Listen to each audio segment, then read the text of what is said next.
దేవుడి మాట మనం వినకపోతే దేవుడు ఏమంటున్నాడండి? దేవుడు ప్రేమిస్తానంటున్నాడా? దేవుడు దీవిస్తానంటున్నాడా? ఏమంటున్నాడు? దేవుడు దండిస్తానంటున్నాడు కదా. దేవుడి మాట మనం వినకపోతే జాగ్రత్తగా, దేవుడి సేవకులు చెప్పిన వాక్యము మనం వినకపోయినా, దేవుడి మాట మనం వినకపోయినా దేవుడు ఏమంటున్నాడు? మిమ్మల్ని దండించేదను. మీరు దండించబడతారా? దీవించబడతారా? దీవించబడాలి కదా. దేవుని చేత దీవించబడాలి, దేవుని చేత ఆశీర్వదింపబడాలి, కానీ మనం దేవుని చేత దండించబడకూడదు. అందుకని ఉన్నాడు, మీ పాపం మరి ఏడంతులుగా. ఏడంతులు చాలా భయంకరమైన మాట కదా. ఏడంతులు అంటే ఒక వంతు కాదు, 2 వంతులు కాదు, 3 కాదు, ఏకంగా 7 వంతులు పాపము దండించిన దేవుడు మన ఉగ్రతను భరించకూడదంటే దేవుని మాట మనం వినాలి. అందుకు అంటున్నాడు, మేము బలగర్భమును భంగపరిచి ఆకాశం ఇనుమూలను భూమి ఎత్తడి వలనే ఉండ చేస్తుంది. ఎందుకంటే 20 వచనంలో మీ బలము ఉడికిపోవును, ఈ భూమి ఫలింపకుండును. మీ బలం ఏమవుతుందంట? ఉడికిపోవును కదా. ఈరోజు ఎవరికన్నా బలం, వృద్ధులకున్న బలం తేడా చూస్తే బలం ఏమవుతుందంటే క్షీణించిపోతుంది కదా. ఇప్పుడు మనము వృద్ధులు మనం గమనించినట్లయితే యవనస్తులకున్న బలం ఎవరికి ఉండదు? ఎవరికి ఉండదండి? వృద్ధులకు ఉండదు. ఎందుకంటే వయసు కదా, ఇంచుమించు 60, 70, 50 నుంచి వచ్చిన వాళ్ళకి కదా వయసు ఎంత మీరు మనం గమనించినట్లయితే ఆ బలం ఏమవుతుందంటే వారికి ఉడికిపోతుంది. అంటే బలము తగ్గిపోతుంది. దేవుడు అంటున్నాడు, ఉండే కొద్ది కూడా బలం ఏమవుతుంది? మరి ఇప్పుడున్న బలం ఎవరికి కూడా ఉండదు కదా. ఇప్పుడు వచ్చే ఆహారాలన్నీ కూడా ఏంటి? బలమైన ఆహారాలు కాదు కదా, మందులతో పండించేవి కదా. మరి జీరా రైస్, పలవ రైస్, ఇవన్నీ కూడా షుగర్. ఎందుకు అన్ని బీపీ, షుగర్ వచ్చేస్తాయంటే ఇప్పుడు తిన్న ఆహారాలన్నీ కూడా మందు పదార్థములే. అందుకు అంటున్నాడు, మీ బలము ఉడికిపోవును. కాబట్టి ఇక్కడ ఈ భూమి ఫలింపకుండునను, మీ బలము ఎందుకు ఉడికిపోవునంటే ఈ దేశంలో వృక్షములు ఫలమియ్యకుండును. దేవుడు అంటున్నాడు, నా మాట వినడంలోని ఎడల మీరన్నీ కూడా ఇవన్నీ కూడా గతిస్తారు కదా. ఇవన్నీ కూడా మీరు అనుభవిస్తారు, ఇవన్నీ కూడా మీరు ఫలిస్తారు. అందుకని అంటున్నాడు. ఏంటి ఈ అధ్యాయాన్ని మనం గమనించినట్లయితే, నీ బలము క్షీణించి చేసేదము. మన బలం, మన యవ్వనము, మనకున్న ఆరోగ్యం ఏమవుతుందంటే ప్రియులను ఈరోజు అన్నీ కూడా ఈ మందులు మనం వాడే ప్రతి చిన్న చిన్న పిల్లలు కూడా ఏమవుతున్నాయి కదా, అనేకమైన రోగాలు, అనేకమైన వ్యాధులు, చిన్న చిన్న పిల్లలకి హార్ట్ స్ట్రోక్లు అన్నీ కూడా దేవుడు పంచి ఉన్న ప్రమాదాల నుంచి మనందరినీ కూడా క్షేమంగా దేవుడు ఈరోజు నివసింపజేస్తున్నాడు. దేవా, నీ నామముకి కృప కలుగును గాక అని మనం ఎప్పుడు కూడా ప్రార్థన చేస్తూ ఆయన్ని ఇచ్చిన ఆరోగ్యాన్ని బట్టి మనం దేవుణ్ణి స్తుతిస్తూ ఉండాలని దేవుని మాటలు ఇక్కడ చెప్తూ ఉన్నారు. అందుకు అంటున్నారు, మీ దేశ వృక్షములు ఫలమీయకుండును. ఫలమీయకుండును దేశ వృక్షములు అంటే దేశంలో ఉన్న వృక్షము తినే పళ్ళు, అలాగే ప్రతి ఒక్క వృక్ష ఫలాలు ఫలమీయకుండును. ఎందుకంటే దేవుడి మాట వినకపోతే దేవుడు ఆ దేశం మీద ఏం చేస్తారంట? నాశనం కురిపిస్తారంట. భూమి ఫలించదంట, ఆ భూమి విస్తరించదంట. ఎందుకు అంటే మీ దేశంలో మీరు నా మాటలు విననల్లక, 21వ వచనం చూద్దాం ఒకసారి. మీరు నా మాటలు విననల్లక నాకు విరోధంగా నడిచినడలా నేను మీ పాపమును బట్టి మరి 7 అంతులుగా మిమ్మును కదా, 7 అంతులుగా మిమ్మును బాధించాడు. అనేకమైన విస్తారమైన శోధనలు వచ్చినప్పుడు, విస్తారమైన శ్రమలు వచ్చినప్పుడు ఇక్కడ అంటూ ఉన్నాడు, మీరు నా మాట వినకపోతే, నన్ను ప్రేమించకపోతే, నన్ను చేరదీయకపోతే, నన్ను గణపరచకపోతే, నన్ను ఆరాధించకపోతే మిమ్మల్ని బాధిస్తామంటాడు దేవుడు. చాలా మంది అనుకుంటారు ఈరోజు, నేను దేవుని ప్రార్థన చేయకపోయినా పర్వాలేదు, నేను దేవుని వాక్యం చదవకపోయినా పర్వాలేదు, దేవుని మందిరానికి రాకపోయినా పర్వాలేదు, నన్ను అడిగేవారు ఎవరు లేరు అంటారు. కానీ దేవుడు ఇక్కడ ఏమంటాడు చూడండి ఒకసారి 22వ వచనంలో, మీరు నా మాట విననల్లక కదా, దేవుడికి విరోధంగా నడిస్తే దేవుడు ఏమంటాడంటే 7 అంతులుగా మిమ్మును చెప్పాలి. 7 అంతులుగా మిమ్మును దేవుడి సంఘానికి రాకుండా మనం శ్రమలు తెచ్చుకునే కంటే దేవుని మందిరానికి వచ్చి 3 గంటలు దేవుని సన్నిధిలో కూర్చొని దేవుని వాక్యాన్ని విని దేవుని మాటలు మనం శ్రద్ధగా ఆలకించి దేవునికి మంచిగా జీవిస్తే ఆ శాపం నుంచి మనము తొలగించబడతాం. అంతేకాకుండా దేవుని మాట మనం వినకుండా కదా, దేవుడంటే మనం ఎరగకుండా, దేవుడంటే మనం లక్ష్యం చేయకుండా ఉన్నామనుకో, దేవుడు ఏమంటున్నాడంటే 7 అంతుల శ్రమలు మీకు నేను రప్పిస్తాను, 7 అంతుల బాధలు మీకు నేను బాధిస్తాను అని దేవుడిని ఆజ్ఞాపిస్తున్నాడు. ప్రజలందరినీ ఉద్దేశించి అక్కడ అంటూ ఉన్నాడు. అవిధేయత వలన ఆ ప్రజల్లో యేసు ప్రభు గారు ఎందుకు ఈ మాటలు చెప్తున్నారంటే, నా మనుషులకి ఇక్కడ కదండి లోకంలో జరిగే నా మనుషులు ఎవరు కూడా నన్ను గణపరచలేకపోతున్నారు కాబట్టి మీరు నా మాట వినాలి. దేవుడు అంటున్నాడు, మీరు నా మాట వినాలి, వినకపోతే అనేకమైన నష్టాలు మీరు కోల్పోతారు. చూడండి, అదే అధ్యాయం మనం చూస్తే మీ 22వ వచనంలో, మీ మధ్యకు అడవి మృగములను రప్పించేదను. ఏంటంటే మన మధ్యకి ఏమొస్తాయంట? అడవి మృగాలు వస్తాయంట. ఎప్పుడు? దేవుని మాట మనం వినకపోతే, దేవుని మాట ఎక్కడైతే ఎక్కడ కొన్ని ప్రదేశాల్లో దేవుడు పాపము, దేవుడు క్షేమాన్ని కొరవైపోతున్నారో ఆ ప్రాంతాలకి దేవుడు ఏమి రప్పిస్తాడంట?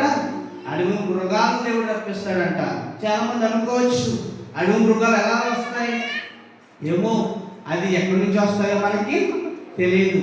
ప్రియులారా, దేవుడి మాటలు మనం గమనించినట్లయితే, మీ మధ్యకు నేను అడవి మృగములను నేను రప్పించేదను, అడవి మృగాలు రప్పించేదను. ఎందుకంటే అక్కడ చూడండి, అవి మిమ్మును సంతానరహితులుగా చేసి మీ పశువులను హరించి మిమ్మును కొద్ది మందిగా ఎక్కడ అంటూ ఉన్నాడు, మీ సంతానాన్ని నాశనం చేసి, మీకున్న పశువుల పంటను నాశనం చేసి, మీకున్న ప్రతిదాన్ని కూడా నష్టపరిచి నేను నాశనం నేను చేస్తాను అంటున్నాడు. ఎందుకంటే ఇక్కడ అంటూ ఉన్నాడు, మీ మార్గమును పాడైపోవును, శిక్షణ మూలముగా మీరు నా ఎదుట గుణపడక నాకు విరోధముగా నడిచిన ఎడల నేను కూడా మీకు విరోధముగా నడిచేదను. ఇక్కడ ఎందుకు ప్రియులారా ఈ మాట మనం గమనించినట్లయితే, మిమ్మును 7 అంతులుగా దండించేది అన్న మాట ఒకసారి మనం గమనించినట్లయితే, ఎందుకు మనం దండించాలి? ఎందుకు దేవుని దగ్గర ఆ యొక్క దండను మనం కోరుకోవాలి? ఎందుకు? దేవుడి దగ్గర మనం క్షేమంగా ఉంటే, దేవుడి మాట మనం వింటే, దేవుడి మాట చెప్పేవాడు కాదు. ఎందుకు ఈ మాట దేవుడు చెప్తున్నాడంటే, దేవుణ్ణి ఈరోజు చాలా మంది ఆలస్యం చేస్తున్నారేమో, లక్ష్యం చేయట్లేదేమో. అందుకే లేవియా కాండంలో ఈ మాటలు దేవుడు మనకి నేర్పిస్తూ ఉన్నాడు. చాలా మంది ప్రియులారా, ఆశీర్వాదాలు, దేవుడు దీవిస్తాడు, దేవుడు ప్రేమిస్తాడు అన్న మాటలు చాలా మంది చెప్తారు, కానీ ఈ మాటలు చాలా మంది ఎక్కడా కూడా చాలా మట్టికి చెప్పరు. ఎందుకంటే దేవుడి మాటలు ఇది మనం గమనించినట్లయితే, దేవుడు అంటున్నాడు, మీ దేశంలో మీరు నా మాట వినలేక, మీరు నా మాటలు వినకపోతే, నాకు విరోధంగా నడిస్తే నేను మీకు శాపాన్ని నేను రప్పిస్తాను. ఒకసారి మనం గమనించినట్లయితే, ఏంటి దేవుని వాక్యం ఇలాగా అనుగ్రహించబడింది, ఏంటి దేవుని వాక్యం ఇలా ఉందని చాలా మంది అనుకోవచ్చు. కానీ దేవుని పరిశుద్ధ గ్రంథంలో ప్రేమకరమైన వాక్యాలు ఉన్నాయి, ఖండించే వాక్యాలు కూడా ఉన్నాయి. దేవుని పరిశుద్ధ గ్రంథంలో ప్రేమ కలిగిన మాటలు ఉన్నాయి, అలాగే దండన కలిగిన మాటలు కూడా చాలా ఉన్నాయి. అందుకని ఉన్నాడు, మీరు నాకు నా మాటలు మీరు వినాలి, నన్ను ప్రేమించాలి, మీరు నా మాటలు ఎప్పుడు కూడా గైకొనాలి. అందుకని ఉన్నాడు, మీరు నా మాటలు వినకపోతే, దేవుడి యొక్క మాటలు మనం గమనించకపోతే. ఈరోజు ప్రియులారా, బైబిల్లో అనేక మంది వ్యక్తుల కోసం మనం గమనించినట్లయితే, బైబిల్లో ఆదాము నుంచి మొదలుకొని దేవుడి మాట విన్నవారు ఏ రీతిగా బాగుపడ్డారో, దేవుడి మాటను వ్యతిరేకించిన వారు ఏ రకంగా నష్టపోయారో చాలా మందికి తెలుసు కదా. అందుకే దావీదు జీవితంలో మనం చూసినప్పుడు, దావీదు కూడా ముందుగా దేవుని మాటలు వినకపోయాడు కాబట్టి దావీదు పాపానికి లోనయ్యాడు, తర్వాత కష్టాలు పడ్డాడు, మరలా దేవుని దగ్గర పాపాన్ని ఒప్పుకున్నాడు, మరలా తిరిగి దేవుని దగ్గర విజయవీరుడిగా దావీదు లేపబడ్డాడు. అదేవిధంగా మనం చూస్తే దానియేలుని మనం గమనించినట్లయితే దేవుని మాట ముందు నుంచి ఉన్నాడు కాబట్టి, హనోకు దేవుని దగ్గర మొదటిగా ముందు నుంచి దేవుడు లోబడ్డాడు కాబట్టి, అలాగే మోషే ముందు నుంచి కూడా దేవుని ప్రేమించాడు కాబట్టి వీరెవరూ కూడా దేవుణ్ణి వ్యతిరేకించలేదు. మోషే అనుకున్నాడు, ఇశ్రాయేలు ప్రజలను పరిపాలించాలి, ఇశ్రాయేలు ప్రజల్ని ఎలా పరిపాలించాలి, నేను నత్తివాడను, నాకు మాటలు రావు, నేను నోటి మాన్యం గలవాడు అంటే, అప్పుడు దేవుడు అంటున్నాడు మోషేని, మోషే నువ్వు సాకులు చెప్పవద్దు, దేవుని విషయంలో నువ్వు సాకులు చెప్పవద్దు, కానీ నేను నిన్ను నిర్మించి ఉన్నాను, నేను నిన్ను ఏర్పాటు చేసుకుని ఉన్నాను, నేను నిన్ను సంతాన వృద్ధిలో నిన్ను ప్రతి విషయంలో నిన్ను బలపరుస్తాను కాబట్టి నువ్వు ఇశ్రాయేలు ప్రజల మధ్యకు వెళ్ళి దేవుని సేవను సువార్త చేయమన్నప్పుడు మోషే 40 సంవత్సరం అరణ్యంలోకి వెళ్ళి సినాయి పర్వతం మీదకు వెళ్ళి ఇశ్రాయేలు ప్రజలను పరిపాలించి దేవుని వాక్యాన్ని చెప్తుంటే అనేక మంది ప్రజలు అక్కడ మారు మనసు పొంది దేవుని తట్టు తిరిగిన బిడ్డలు అనేక మంది ఉన్నారని ఇక్కడ మనం చూడవచ్చు ప్రియులారా. అదే రకంగా మనం చూస్తే దేవుడు మాత్రం యోనా విషయాన్ని మనం గమనించినట్లయితే, యోనాను దేవుడు ఏర్పాటు చేసుకున్నాడు, యోనాను దేవుడు నిలబెట్టుకున్నాడు, యోనాకు దేవుడు ఒక మాట చెప్పాడు, యోనాకు దేవుడు ఒక మాట ఇచ్చాడు, యోనా నీకు నా ప్రాంత ప్రజలు పాడైపోతున్నారు, అక్కడ వెళ్ళి నా మాటలు చెప్పమంటే యోనా అనుకున్నాడు, దేవుడు చెప్పిన మాటలు వినకపోతే ఏమవుతుందో, దేవుడు చెప్పిన మాట వినకపోతే దేవుడు ఏం చేస్తాడో ఏంటో అని లక్ష్యం చేస్తాడు దేవుని మాట యోనా. ఒకవేళ దేవుని మాటను వ్యతిరేకించాడు, దేవుని మాటను తిరస్కరించాడు, దేవుడు చెప్పిన మాటలు ఒక ప్రాంతానికి వెళ్ళకుండా వేరే చోటకు వెళ్ళాడు, దేవుని శాపాన్ని పొందుకున్నాడు, శ్రమలు పడ్డాడు, మళ్ళా తిరిగి నినివే పట్టణానికి వెళ్ళి దేవుని సువార్తను చేసుకున్న అనేక మంది ప్రజలు పశ్చాత్తాపడ్డారు. ఎందుకంటే ప్రియులారా, దేవుని మాటను వినకపోతే ఏ రకంగా నష్టపోయారో మనకు తెలుసు, దేవుని మాటను వినకపోతే ఏ రకంగా వారు పాడైపోరు, దిగంబరుడుగా ఆదాము తయారవడం మనకు తెలుసు. కాబట్టి వారిని గమనించినట్లయితే లేవియా కాండంలో చక్కగా తెలియజేస్తున్న మాట ఏంటంటే 21వ వచనంలో మరలా మనం చూసినట్లయితే, మీరు నా మాట విననొల్లక, మీరు నా మాట విననొల్లక నాకు విరోధంగా నడిచిన ఎడలా, కదా, నాకు విరోధంగా దేవునికి ఎవరైతే విరోధంగా నడుస్తారో, దేవునికి ఎవరైతే అవిధేయులుగా నడుస్తారో, ఈరోజు అనేకమైన సంఘటనలను చూస్తే దేవుని ఉగ్రత ఎందుకంటే ప్రియులారా అనేక చోట్ల ఉందంటే దేవుని సంఘాలను, దేవుని మందిరాలను కూల్చివేస్తున్నారు అనేక మంది. రోజు దేవుని మందిరాలను అనేక మంది అంటించేస్తూ ఉన్నారు, దేవుని మందిరాలను అనేక మంది శాపాన్ని కలిగిస్తూ ఉన్నారు. అందుకే దేవుడు అంటున్నాడు నాకు విరోధముగా, కదా, ఈ మాట మనం గమనించినట్లయితే నాకు విరోధంగా రూపించబడిన ఏ ఆయుధము, నువ్వు ఎన్ని ఆయుధాలు వేయి, దేవుడికి విరోధంగా నువ్వు ఎన్ని ఆయుధాలు వేసినా, ఎన్ని బాణాలు వేసినా, దేవుడు అనేవాడు నువ్వు పక్కన ఉన్నాడు అనుకో, ఆ బాణాలన్నీ కూడా ఏమైపోతాయి, ఏమీ కూడా ఉండవు, ఏమీ కూడా బాణాల మీదకి రావు. ఇంకా అందుకు అంటున్నాడు దేవుడు, నీవు నా పక్షమై ఉండగా నేను నిన్ను ప్రేమించుచున్నాను, నీవు నా పక్షమై ఉండగా నేను నిన్ను దీవించుచున్నాను, నీవు నా పక్షమై ఉండగా నేను ఏర్పాటు చేసుకున్నానని దేవుడు అందరితో చెప్తున్నాడు ప్రియులారా. అందుకు అంటున్నాడు నీకు విరోధమై ఏ ఆయుధాలు కూడా వర్ధిల్లవు, విషయాన్ని పొందలేవయి. ఎందుకంటే దేవుడు మన పక్షం ఉండగా మనకి విరోధి ఎవడు? దేవుడు మన పక్షం ఉండగా మనకి ఈ లోకంలో విరోధి ఎవడు? ఎవడు కూడా ఉండడు. ఎందుకంటే నీ పక్షం ఉన్నవాడు ఎవడు చెప్పాలి, నీ పక్షం ఉన్నవాడు ఎవడు? నీ బంధువు కాదు, నీ అన్న కాదు, నీ చెల్లి కాదు, నీ పక్షాన్ని ఉన్నవాడు రాజకీయవేత్త, ఈ ప్రభుత్వం వారు కాదు, నీ పక్షాన్ని ఉన్నవాడు ఎవడు? గొప్పవాడైన దేవుడు. ఆ దేవుడే సృష్టికర్తనే పక్షాన్ని ఉన్నప్పుడు మనం ఎవరికి భయపడాలి? ఆ దేవుడికి భయపడాలి. గమనించాలి, ఆ దేవుడికి భయపడాలి, ఆ సృష్టికర్తకు భయపడాలి. అందుకని ఉన్నాడు మీరు నా మాటలు వినలేక నాకు విరోధంగా నడిచిన ఎడలా నేను మీ పాపమును బట్టి మరి 7 అంతులుగా మిమ్మల్ని బాధించేదను, 7 అంతులుగా బాధించేదను. ప్రియులారా, ఈ లోకంలో అబ్రహాము రొమ్మును అనుకున్న లాజరు మనం గమనించినట్లయితే గమనించినట్లయితే, ఈ సుఖాన్ని అనుభవించిన ధనవంతులు మనం గమనించినట్లయితే సుఖభోగాలు అనుభవించాడు లోకంలో. ఎంతో డబ్బు, ఎంతో ధనము, ఎంతో బంగారం, ఎంతో నగలు, ఎంతో వెండి వజ్రాలతో ధనవంతుడు సుఖభోగాలు అనుభవించాడు. కానీ తిరిగి చివరికి ఎక్కడికి వెళ్ళాడు? నిత్య నరకాగ్నికి పాలవాడు. ఎందుకు? ఈ లోకంలో ఎంత సంపాదించాడు, ఈ లోకంలో ఎన్నో పేరు ప్రఖ్యాతులు తెచ్చుకున్నాడు.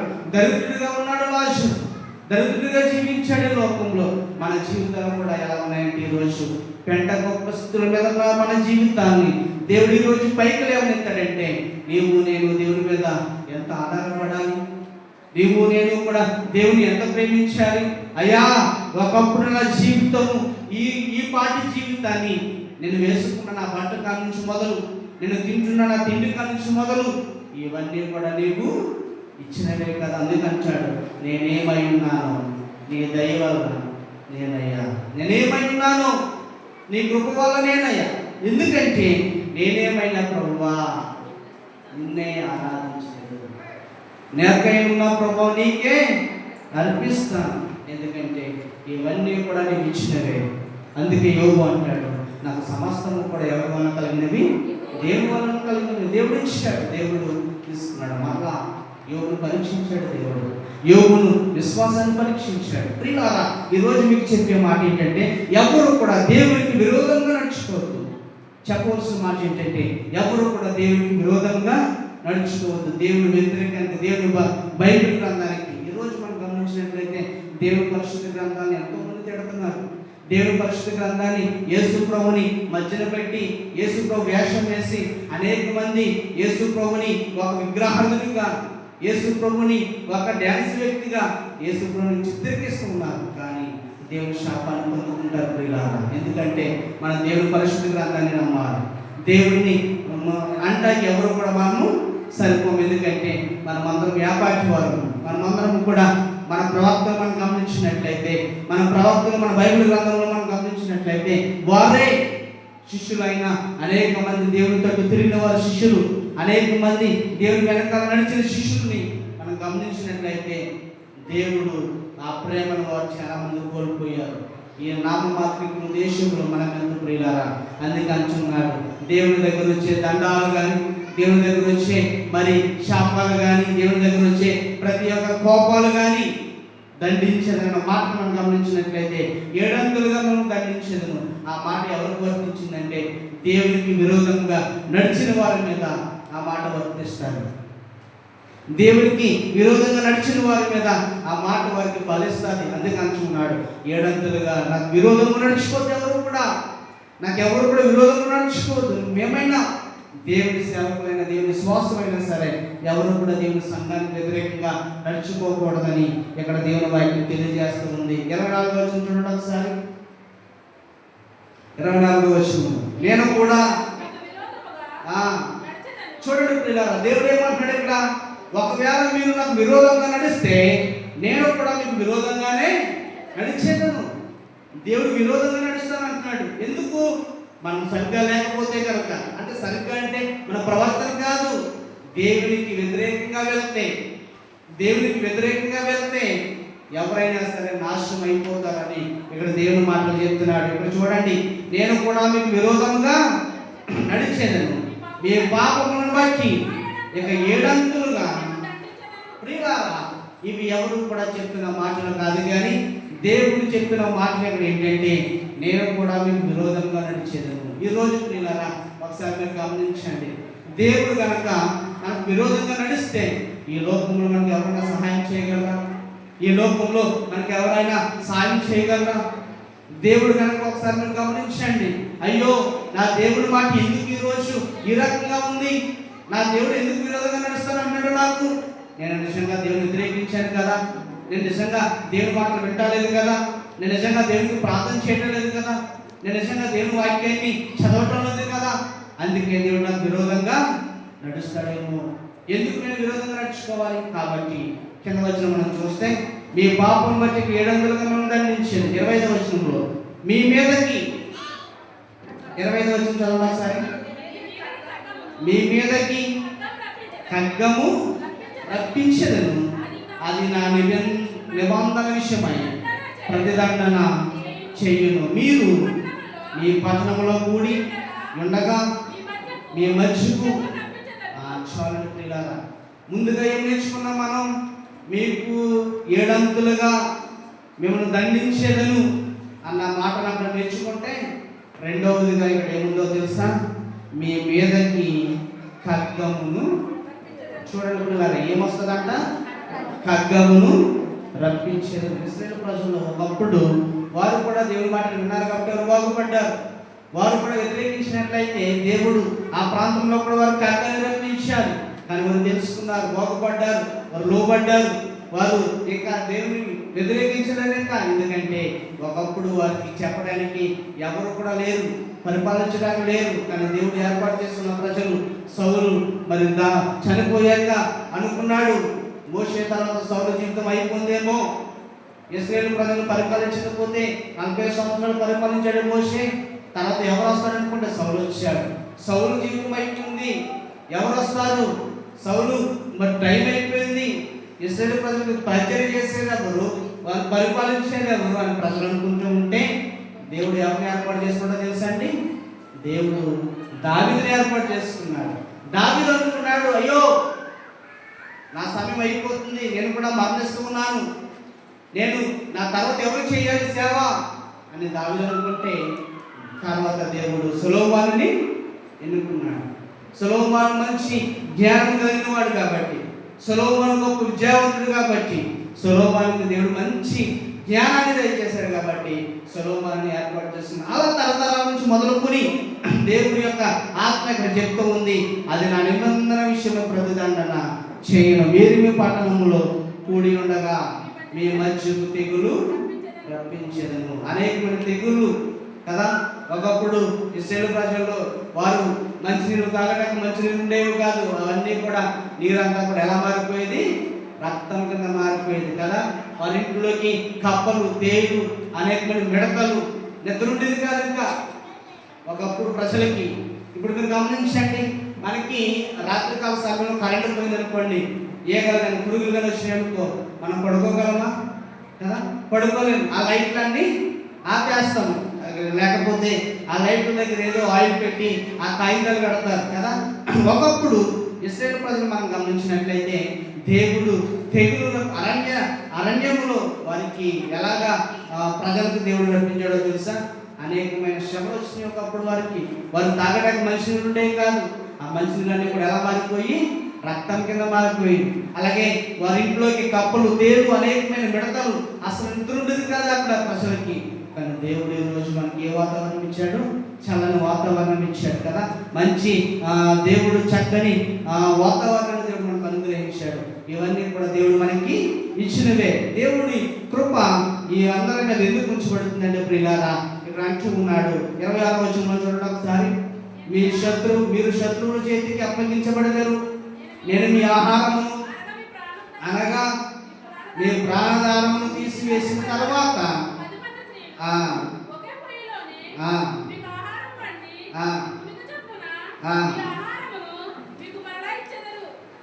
మీరు తినేదరుగానే మీరు తృప్తి పొందరు.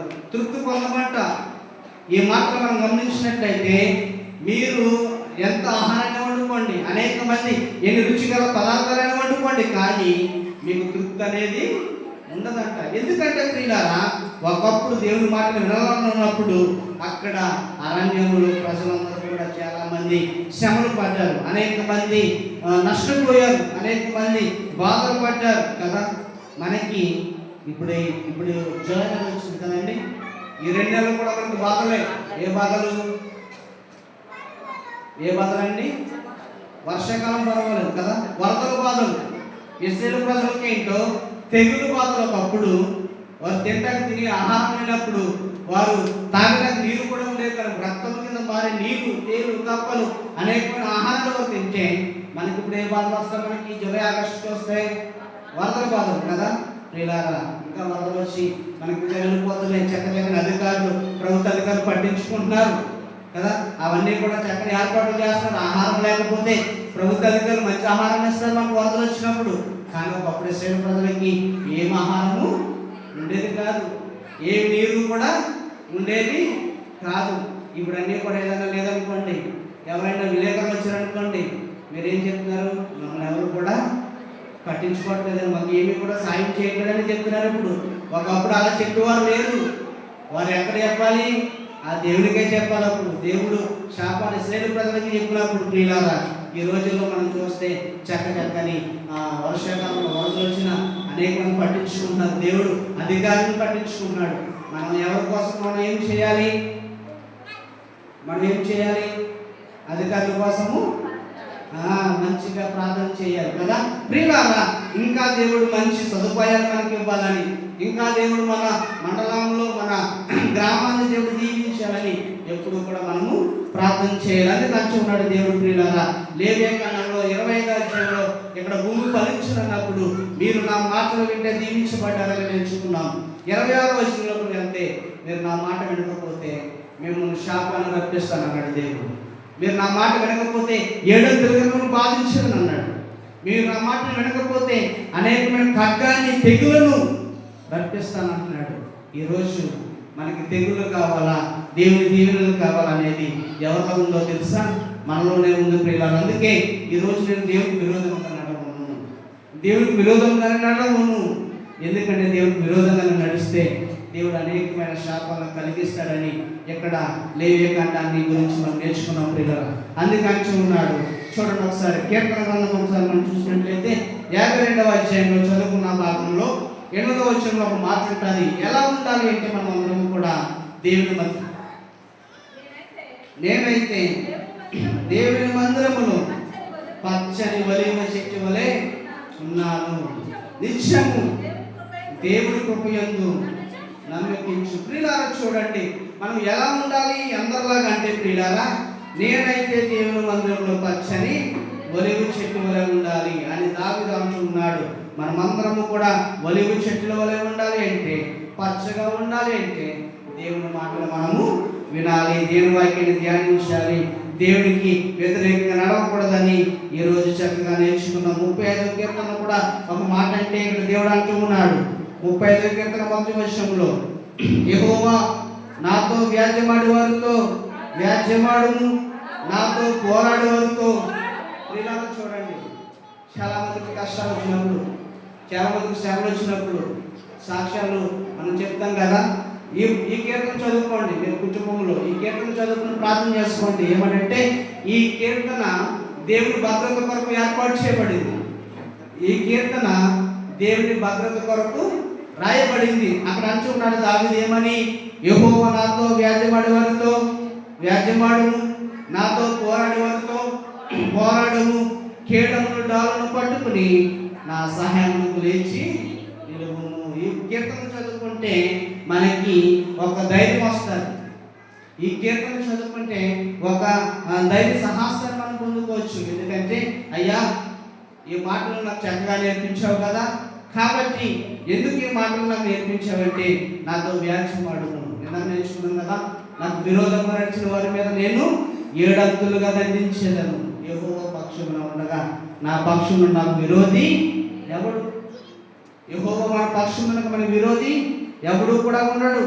ఎందుకంటే దేవుడే మన పక్షం న్యాయకర్త, దేవుడే మనకి న్యాయకర్త, దేవుడే మనకు సహాయకుడు, ఆయనే నా రక్షణ కేడము, ఆయన నా రక్షణ శృంగము, ఆయనే నా విమోచకుడు, ఆయనే నా కోట, ఆయన నమ్ముకున్న నా దేవుడను.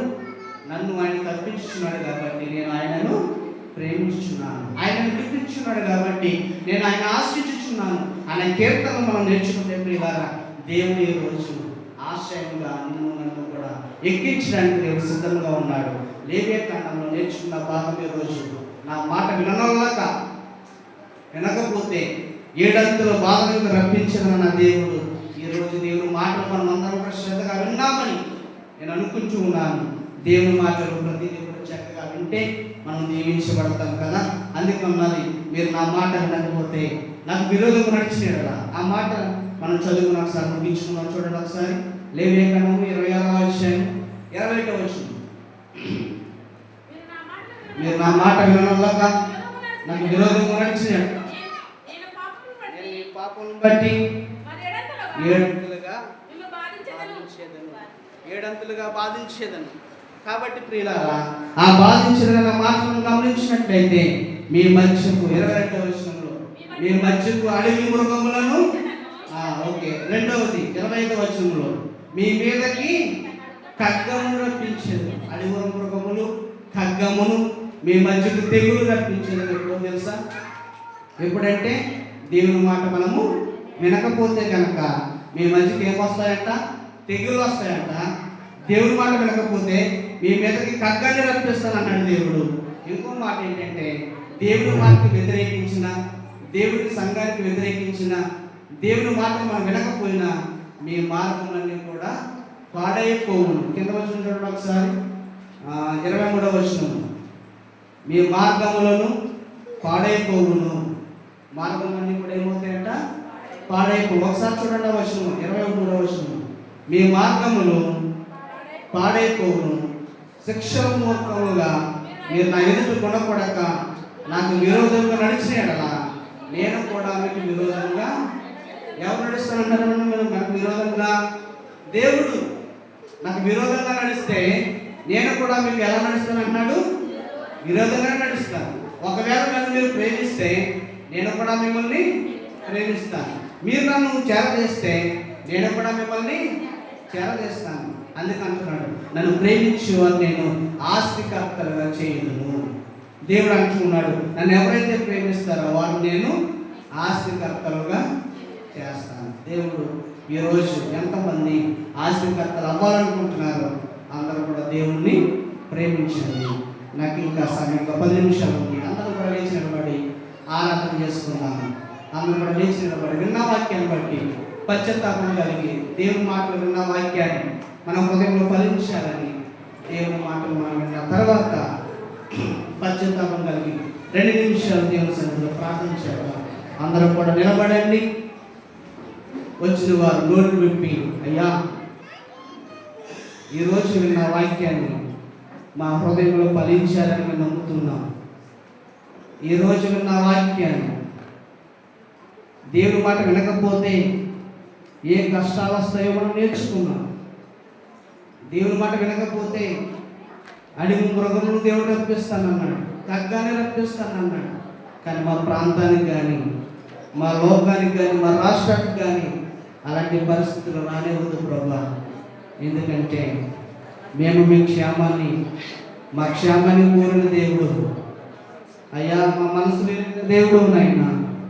ఈరోజు అంటున్నాడు దేవుడు, భూమి మీద ఫలించాలి అంటే మీరు నా మాటలు వినాలి. నా మాటలు వింటే మీరు దీవించబడతారు. నా మాటలు వింటే మీరు ఆశీర్వాదం పొందుతారు. నాకు మీరు వ్యతిరేకంగా నడిస్తే కనుక నేను కూడా మీకు విరోధంగా నేను నడిచేదని అన్నారు. అలాంటి శాపాన్ని మా మీదకి రానివ్వద్దు, అవమానములను. అయ్యా ఈరోజు ఎంతమంది అయితే అవమానపడుతున్నారు, ఈరోజు ఎంతమంది అయితే ఆవేదన చెందుతున్నారు, వారందరినీ మీరు జ్ఞాపకం చేసుకోండి. ఈరోజు మీరు మాకు ఇచ్చిన సమయంలో, ఈరోజు మీరు మాకు ఇచ్చిన కృపలో అనేకమైన తరుణాన్ని మీరు మాకు దయచేశారు. అవమాన బంధను నేను అబ్బానే నీ బిడ్డను యేసయ్యా. అందరం చెప్తాం, నేను నీ బిడ్డను. ఎంతమంది దేవుని బిడ్డలు ఈరోజు? యేసయ్యా నేను నీ బిడ్డను, అసలెన్నడు అవమాన బంధను లేదు, అవమానం లేదు. అబ్బానే నీ బిడ్డను, అవమాన బంధను లేదు. అబ్బానే నీ బిడ్డను, యేసయ్యా నీ బిడ్డను, అసలెన్నడు అవమాన బంధను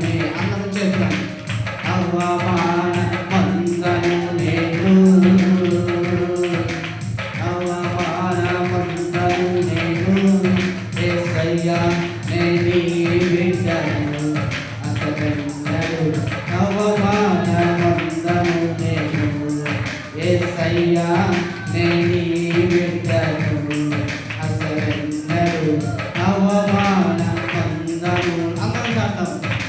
యేసయ్యా నేని బిడ్డను అసలెన్నడు అవమాన పొందను నేను, అవమాన పొందను నేను, అవమాన పొందను నేను. యేసయ్యా నేని బిడ్డను అసలెన్నడు అవమాన పొందను నేను. మంచివాడు ఉత్తముడు నా దేవుడు, రుచి చూచి నేను ఆనందించు. మరొకసారి, మంచివాడు ఉత్తముడు నా దేవుడు, రుచి చూచి నేను ఆనందించును. యథార్థముగా ఆరాధించెదను, యథార్థముగా ఆరాధించెదను. ఏ మేలు నాకు కొదివి చేయడు, ఏ మేలు నాకు కొదివి చేయడు.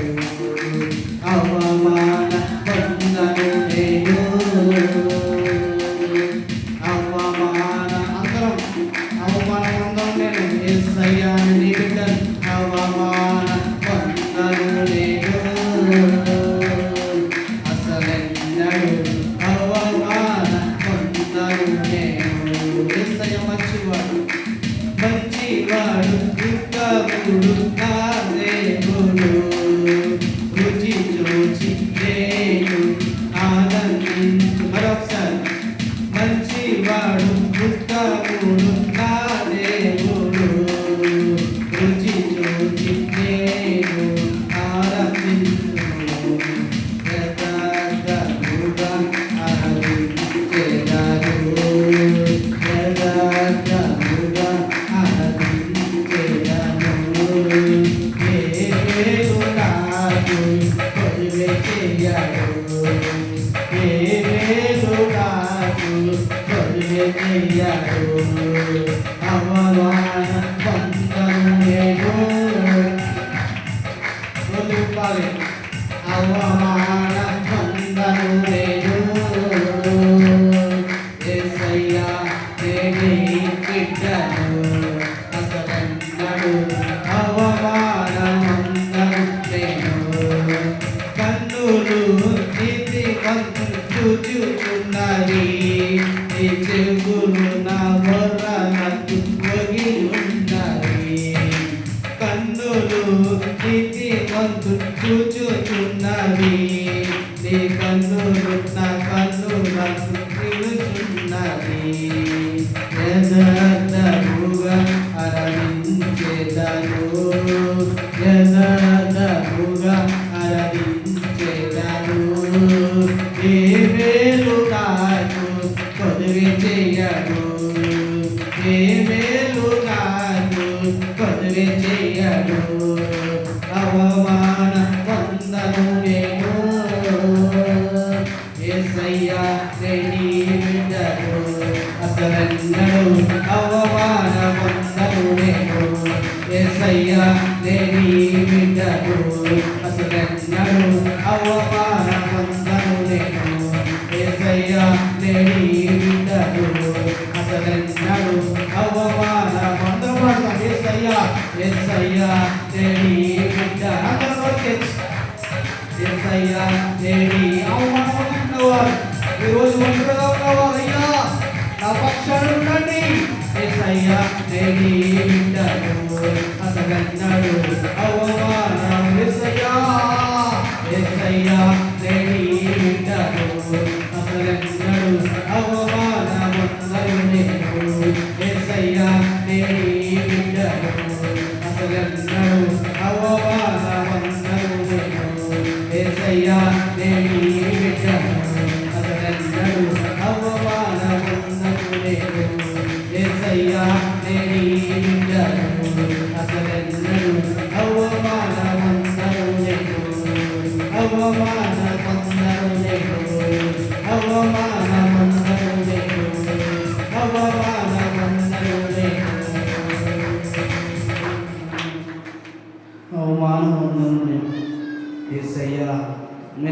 బిడ్డను. ఈ లోకంలో అవమానం నొందిన వారు అందరూ నీ బిడ్డలే. ఎవరు కూడా అవమానించే దేవుడవు కాదు. కన్నులు నీతిమంతులు చూచుచున్నవి. యథార్థంగా ఆరాధించి వారిని చూస్తారు. అయ్యా మంచివాడు, ఉత్తముడు నా దేవుడు, రుచి చూచి ఆనందించే దేవుడు. ఈరోజు అవమానపడుతున్న విడలాగా దేవునితో తిరగండి, దేవుని వైపుకి తిరగండి. మీరు నా వైపుకి తిరుగుతానన్నారయ్యా. ఎవరైతే నన్ను ప్రేమిస్తారో, ఎవరైతే నా మాటలు కైకుంటారో నేను వారిని ఆస్తికర్తగా చేస్తాను. దేవా, ఈరోజు మా సంఘంలో ప్రతి ఒక్కరిని కూడా ఆస్తికర్తలుగా చేయండి. ఎవరు కూడా నైనా ఉండకుండా, లేమి లేకుండా, పేదరికంలో ఉండకుండా ప్రతి ఒక్కరికి తినడానికి ఆహారాన్ని దయచేయండి, కట్టుకోవడానికి బట్ట దయచేయండి, స్కూల్ ఫీజు కట్టుకుని మంచి భవిష్యత్తులు అనేక బిడ్డలు కాదు. నేను మనం బాగుపరిచే దేవుడు నీవే. ఈ ప్రార్థన సన్నిధి చేస్తున్నాను. ఈరోజు జరుగుతున్న ఆరాధన ప్రభు వాళ్ళ విషయంలో వాళ్ళందరినీ ఇక్కడ పాల్గొని చేస్తున్న మాకు ఇచ్చారని నమ్ముచు ఈ జూలై మాసం ఈ రోజు నుంచి మొదలుకొని జూలై మాసం చివరి దినం వరకు కూడా మీ కృప, మీ పరిశుద్ధత, మీ సన్నిధి, మీ కాపుదల, మీ సంరక్షణ, దీవెన మాకు, కుటుంబానికి, సంఘ బిడ్డలకి, సంఘ స్కూల్ బిడ్డలకి, వృద్ధులకు, పెద్దలకి అందరికీ కూడా సదాకాలం కాపుదలతో నడిపించింది.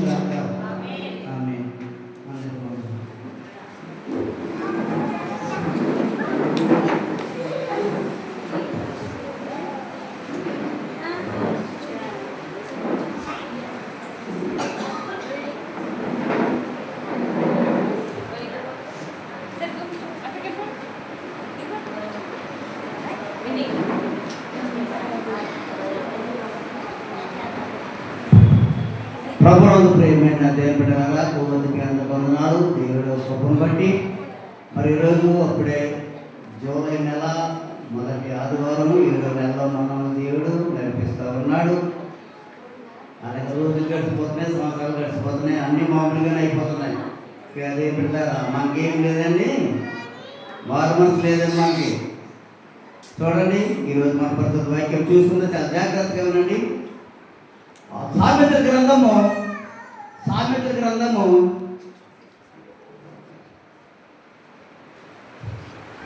8వ అధ్యాయము 34వ వచనం మనం చదువుకుందాం. అనుదినము నా గడప యొద్ద కనిపెట్టుకొని నా ద్వార బంధముల యొద్ద కాచుకొని నా ఉపదేశము వినువారు ధన్యులు. నన్ను కొనుగొనువాడు జీవమును కొనుగొనును, యెహోవా కటాక్షము వారికి కలుగును. నన్ను కొనుగొనువాడు తనకి హాని చేసుకొను.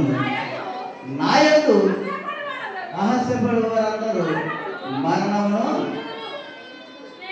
స్నేహితుడు. చాలండి దేవుడు ఏం చెప్పినట్టే ఒక మాట, అనుదినము నా గడప యొద్ద కనిపెట్టుకొని నా ద్వార బంధం యొద్ద కాచుకొని నా ఉపదేశమును వినువారు ధన్యులు.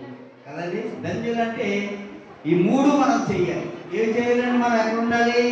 అనుదినము కనిపెట్టాలి కదండి, వినాలి, ఇవన్నీ చేయాలి. మనం అనుదినము నా గడప యొద్ద అంటే మన అనుదినం ఎక్కడ గడుపుతూ ఉన్నాం? దినాన్ని దేవుని దగ్గర సొక్క గడుపుతున్నాం. మనం మగవాళ్ళు అయితే భార్యల దగ్గర గడుపుతారు, ఆడవాళ్ళు అయితే మగవాళ్ళతో గడుపుతారు. ఇలాగ మన బిడ్డల దగ్గర గడుపు, ఇలాగ మన గడిపెట్టే రోజులు గడిచిపోతున్నా కానీ అసలు మన దేవుని దగ్గర ఏం గడుపుతున్నాం? అసలు ఇక్కడేం చెప్పాడు? అనుదినము కనిపెట్టుకొని వినువారు. మన దేవుని కనిపెట్టాలి, వినాలి, ఆయన ద్వారముల యొద్ద కాచుకొని ఉపదేశం వినివారు ధన్యులు. ప్రియా దేవుని బిడ్డలారా, అందుకని ఇక్కడ అంటున్నాడు, అనుదినము చేయవలసిన కార్యాలను సొలొమోను జ్ఞాని మన చక్కగా చెప్తా ఉన్నాడు. ప్రభు పాదములతో అనుదినము కనిపెట్టుకొని ఉండవలెను. ఎక్కడ ఉండాలండి? మనము ఎక్కడ ఉండాలండి? అనుదినము ప్రభు పాదములతో అనుదినము కనిపెట్టుకొని ఉండవలెను. ఆయన సముఖము ముందు అనుదినము కాచుకొని ఉండవలెను. ఆయన ఉపదేశములను అనుసరించి వినవలెను. అప్పుడు మీరు ధన్యులు అవుతారు. దేవునికి స్తోత్రం. చేస్తే మనము ధన్యులవుతామండి కదండి. సొలొమోను చక్కగా చెప్తూ ఉన్నాడు దినాన్ని. అయితే అనుదినము పరలోకం మన్నా ఇక్కడ దేవుడు మనకు కురిపిస్తా ఉన్నాడు. కురిపిస్తున్నాడండి? పరలోకపు మన్నా. మన్నా అంటే ఏంటంటే ఆహారం. చూడండి, నిర్గమాకాండము 16వ అధ్యాయము 4వ వచనం చదువుకుందాం. యెహోవా మోసేను చూచి, ఇదిగో నేను ఆకాశము నుండి మీ కొరకు ఆహారమును కురిపించాను.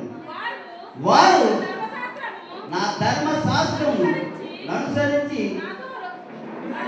నడుచులో లేదో అని నేను వారిని పరీక్షించినట్లు ఈ ప్రజలు వెళ్ళి ఏ నాటి బెత్తము ఆనాడే కూర్చుకోవడం చాలండి. అంటే ఇక్కడ ఏ నాటి బెత్తం ఆనాడే ఏంటండి? మనం ఎప్పటికీ ఏ పూట ఆ పూట ఆహారాన్ని మనము తీసుకోవాలంటే ఇప్పుడు మనకి డ్రమ్ములు నిండిపోయి కోట బియ్యాలు బస్తలు ఇంట్లో ఉన్న దేవుడు మనకి ఇచ్చేసాడు. మన దేవుడు మనం ఏం చేయలేకపోతున్నా ఆయనను అనుదినము అని కనిపెట్టుకొని మనం ఉండలేకపోతున్నాం. ఇక్కడ ఏం చెప్పాడు దేవుడు? యెహోవా మోసేతో ఏం చెప్పాడు? ఇదిగో నేను ఆకాశం నుండి మీ కొరకు ఆహారమును కురిపిస్తున్నాను. ఎప్పుడు కాపోటే అయితే దేవుడు మనకి ఫుల్గా కురిపించేసాడు. ఇంట్లో పట్టట్లేదు కాబట్టి దేవుడు మనం మర్చిపోయాం. వీళ్ళకి మనకులాగా ఎప్పుడు కాకపోతే చక్కగా ఇదివరకు పూర్వకాలంలో ఉంటే సరిపోదు. దేవుడు మనం ఎక్కువగా మనం ఆరాధించుకునే వాళ్ళు. ఇప్పుడు మనకి ఎక్కువ అయిపోతుంది కాబట్టి దేవుడిని ఇప్పుడు మనం ఏం చేయలేకపోతున్నాం, ఆరాధించుకోలేకపోతున్నాం. ఇప్పుడు అది అయిపోయింది. ఎందుకంటే ప్రతి ఉదయం మనం కురిపించబడుతూ ఉండాలంట పరలోకం నుంచి మన్నా. ఎందుకంటే ఆయన అనుదినము నూతనమైనగా మరి దేవుడు ఇక్కడ మనకు చేస్తూ ఉన్నాడు. ఇప్పుడు దేవుడు పెట్టాలా చూడండి. నెహెమ్యా గ్రంథము, నెహెమ్యా 8వ అధ్యాయము 18వ వచనంలో మాట చూడండి. ఇది కాక మొదటి దినమున మొదలుకొని కడవరి దినము వరకు 6వ దినం ఎజ్రా దేవుని ధర్మశాస్త్ర గ్రంథమును చదివి వినిపించుతూ వచ్చాను. వారి ఉత్సాహమును 7 దినముల వరకు ఆచరించిన తరువాత విధి చొప్పున 8వ దినమున వారు పరిశుద్ధ సంఘంగా కూడుకున్నారు. చాలండి. ఇక్కడ ఎవరు చేస్తున్నారు ప్రార్థన? ఎత్తగా దేవుని ధర్మశాస్త్ర గ్రంథమును చదివి వినిపించుచూ వచ్చాడంట. ఆయన అనుదినము పరిశుద్ధ గ్రంథమును ధ్యానించే వారు మాత్రమే ధన్యులు. దేవునికి స్తోత్రం. ఎవరండి? ఎవరు ధన్యులు అవుతారు? ఇక్కడ మొట్టమొదటి మనం ఏం చూసుకున్నాం? అనుదినము కనిపెట్టుకోవాలి దేవుని దగ్గర, అప్పుడు మనం ధన్యులు అవుతాం. ఇక్కడ రెండవదిగా మనం చూసుకుంటే ఇక్కడ ఏంటి? ఇక్కడ ఎదురా గారు ఏం ప్రార్థన చేశాడు? ఇక్కడ దేవుని ధర్మశాస్త్ర గ్రంథం చదివి వినిపించుచూ వచ్చాడంట. ఆయన అనుదినము పరిశుద్ధ గ్రంథమును ధ్యానించేవారు మాత్రమే ధన్యులు. దేవునికి స్తోత్రం. మన దేవుడికి ఫస్ట్ అందరూ ఏరేసుకున్న తర్వాత విడిచిపెట్టేసి మన దేవుడికి కావాలి. మన దేవుడు వాటిని మాత్రం మన దేవుడు విడిచిపెడతాడా? మన పరిశుద్ధ గ్రంథంలో మనం చూసుకుంటే, నేను మొన్న చూసినప్పుడు ఒక మన ఇండియాలోనే ఇక్కడ కాదు కానీ గోపాల్ అనుకుంటుంది, ఒక బండి కొన్నాడు ఒక అతను. ఒక మోటార్ సైకిల్ స్కూటీ కొన్నాడు. ఆ స్కూటీ ఖరీదు ఎంత? ₹1,00,000. ఎంతని? ₹1,00,000. అతనికి ఒక నెంబర్ కావాలి. ఆ నెంబర్ ఖరీదు ఎంత? 14 లక్షలు పెట్టి నెంబర్ కొనుక్కున్నాడు. ఎంతండి?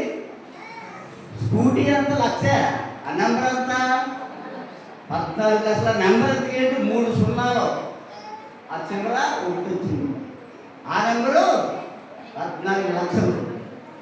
మన దేవుని నెంబర్ ఎంత చెప్పండి పరిశుద్ధ గ్రంథంలో? ఎంతండి? బైబిల్లో మన దేవుని నెంబర్ ఎంత తెలీదా? చూడండి. నెంబర్ చూపిస్తుంది చూడండి పరిశుద్ధ గ్రంథంలో. రెండవ రాజు గ్రంథము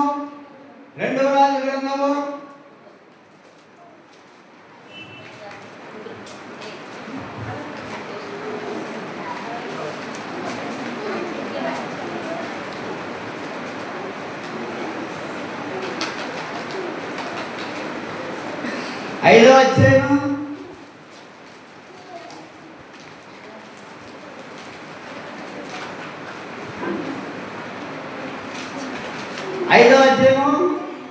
10వ వచనం చదవండి. చదవనాము.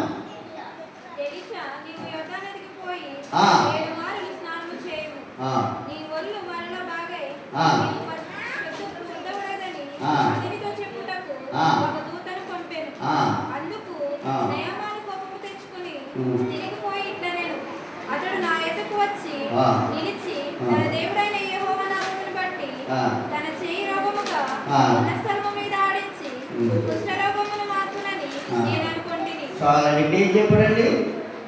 ఎలిషగారు ఏం చెప్పారు ఇక్కడ?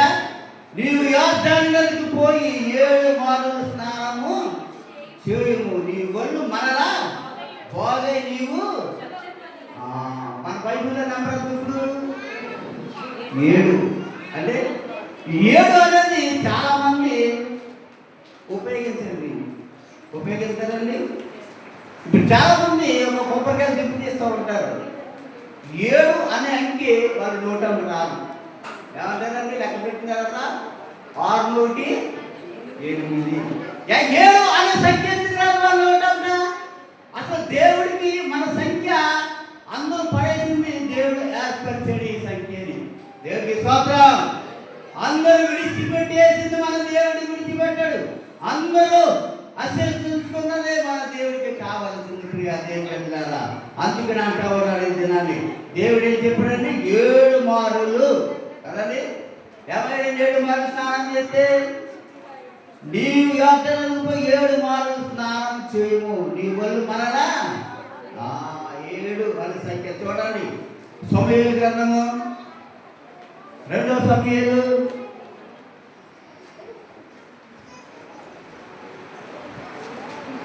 15వ అధ్యాయము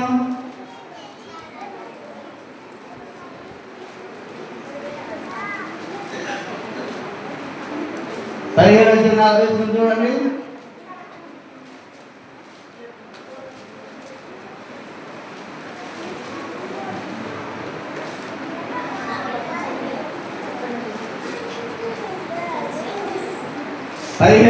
చూడండమ్మా.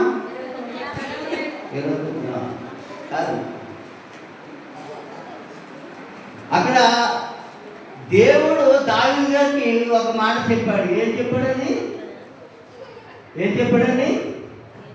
ఆ 8 రాళ్ళు వేసుకున్నాడు ఆయన. యుద్ధానికి వెళ్ళినప్పుడు ఆయన వరుసగా తీసుకుని 2 రాళ్ళు వేసుకున్నాడు ఆయన. 5 రాళ్ళు వేసుకున్నాడు. ఏంటండి? 5 రాళ్ళు అయినప్పటికీ ఒకటే రాయితోటి యుద్ధానికి వెళ్ళాడు. అక్కడ మనం రెండవగా చూసుకుంటే అక్కడ మనం ఏం కనపడుతుందని మనకి అక్కడ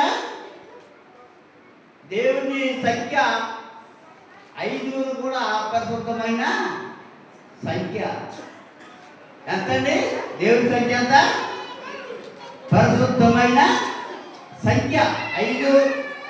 7 కూడా మన పరిశుద్ధ గ్రంథంలో చాలా ప్రాముఖ్యమైన సంఘటనలు. ప్రియ దేవుని బిడ్డలారా, ఎందుకంటే మరి దేవుడు మరి ఎవరికి అక్కరలేని నంబర్లు మన దేవుడికి మనకు కావాలి.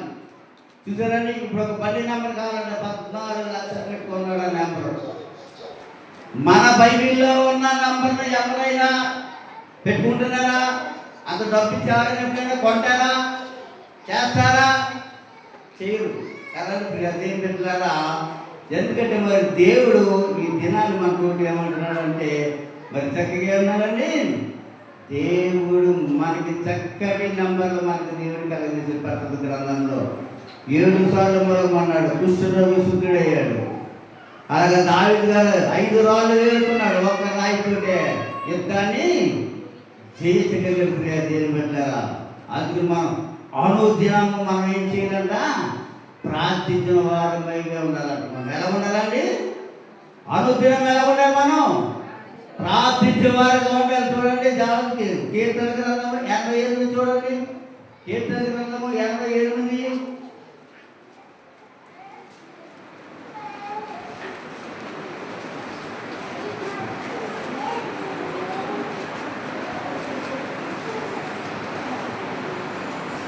తొమ్మిదవ మనం చదువుకుందాం. బాధ చేత చదువుకుందాం. నా కన్ను క్షీణించుచున్నది.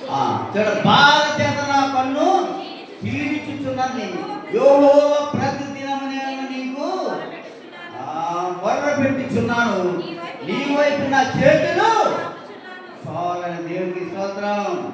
అయితే మనం కూడా అనుదినము మనం ఏం చేయాలంటే దేవునికి ప్రార్థన చేయాలంటే యెహోవా ప్రతిదినము నేను మొరపెట్టుచున్నాను. నీ వైపు నా చేతులు చాపుచున్నాను. దినదినము నా మొక్కుబడులను నేను చెల్లించినట్లు నీ నామమును నిత్యము కీర్తించెదను. దేవునికి స్తోత్రం. మన అనుదినము ప్రార్థన చేయాలి. మనం అనుదినము కనిపెట్టే దేవుని దగ్గర మనం అనుదినం మనం దగ్గర అవ్వాలంటే దేవుని నా బాటలో మనం నడుచుకోవాలండి ప్రియ దేవుని ద్వారా. అందుకనే అన్నాడు ఇక్కడ ఆఖరిగా చూడండి. యెషయా గ్రంథము 58 అధ్యాయము. యెషయా గ్రంథము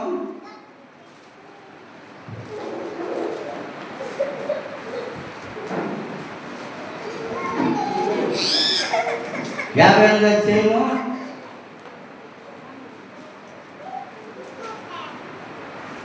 11వ వచనం చూస్తున్నామండి.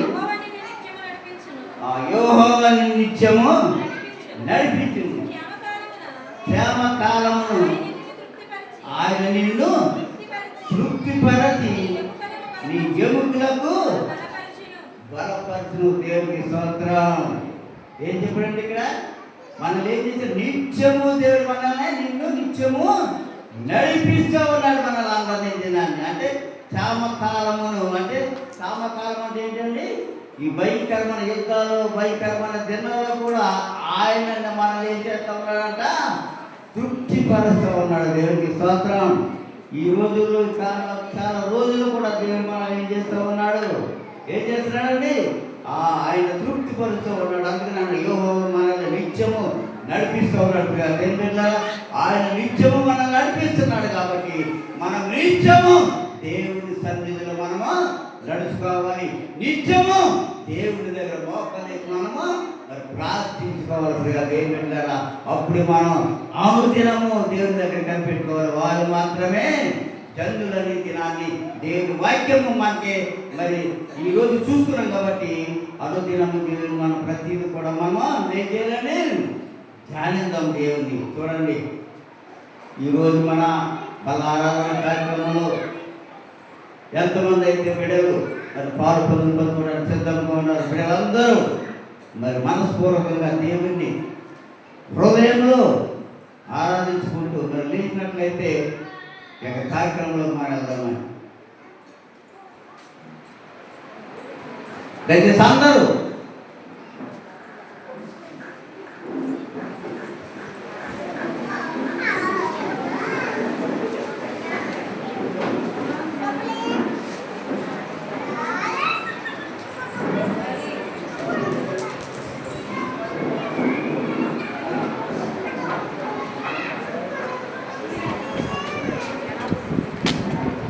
పరిశుద్ధ గ్రంథం నుండి కొరింథీయులకు రాసిన 2వ కొరింథీయులకు రాసిన 2వ పత్రిక 11వ అధ్యాయము